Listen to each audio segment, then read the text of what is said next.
Programang ito ay rated SPG. Striktong patnubay at gabay ng magulang ang kailangan. Maaaring may masiselang tema, lengguwahe, karahasan, sexual, horror o droga na hindi angkop sa mga bata.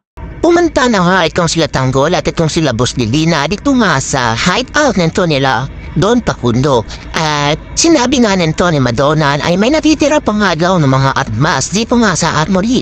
Kaya nga ninais nito ni Tanggol na makita nga ang mga naiwang armas dito nga sa armory. Kaya maagad silang nagtungo dito upang makita at magamit na nga ito upang magamit nila ito sa mga susunod nilang transaksyon.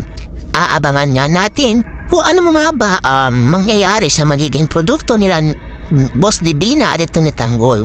At ito namang si Madonna ay talagang suportado nga itong sila Tanggol dahil nga itong nangarang daw ang natitirang grupo na kinupkup siya nang nawala nga itong sila Don Pakundo.